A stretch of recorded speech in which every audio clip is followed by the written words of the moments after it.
In the sweltering jungles of Vietnam, where the line between friend and foe was often blurred, there was a young soldier named Michael Thompson. Michael was a bright-eyed youth from a small Midwestern town, drafted into a war that was as confusing as it was far from home. He fought valiantly, believing in the cause for which he was told he fought. But the horrors of war chipped away at his soul. The constant threat of death, the loss of comrades, and the unspeakable violence he witnessed and partook in left deep scars that no medal or commendation could heal. As the war dragged on, Michael found solace in heroin, a vice that was all too common among the troops. It numbed the pain and made the unbearable moments of his service somewhat tolerable. When the war finally ended and Michael returned home, he was a changed man.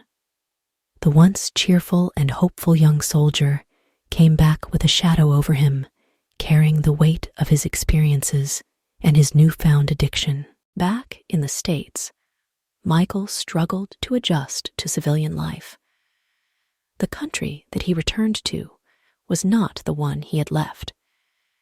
It was divided over the war, and many veterans were met with indifference or outright hostility. Jobs were hard to come by, especially for a veteran with no real skills outside combat and a growing dependence on heroin.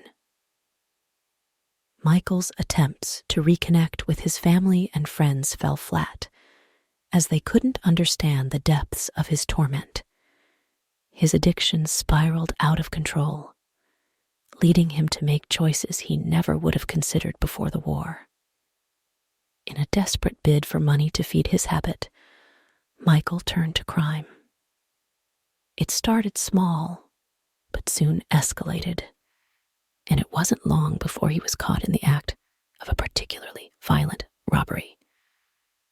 Arrested and tried, Michael was found guilty and sentenced to a long term in a maximum security prison. Behind bars, the war inside him raged on. The skills that had kept him alive in Vietnam now served a darker purpose. He became known as one of the most vicious inmates, feared by both fellow prisoners and guards alike. His reputation was built on his ruthless survival instincts, and he was involved in numerous altercations and even suspected in several inmate deaths. However, Michael's story does not end in despair. After years of violence and isolation, a chance encounter with a new prison counselor sparked something within him.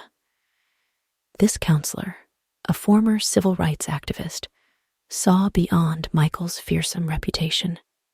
She recognized the pain and trauma that fueled his actions and worked tirelessly to reach out to him, offering the kind of understanding and support he hadn't known since before the war. Gradually, Michael began to open up about his experiences in Vietnam and his struggles with addiction. It was a long and arduous process, but with the counselor's help, he started to confront the demons that had haunted him for so long. He participated in therapy sessions, joined a support group for veterans within the prison, and eventually became a mentor to younger inmates struggling with their own issues. After all those years being locked up, Michael would never really be the same. And so came his release date. He had nowhere to go and nobody to go to. Michael sadly turned back to heroin and died shortly after his release. The sad truth for many of our great nation's heroes.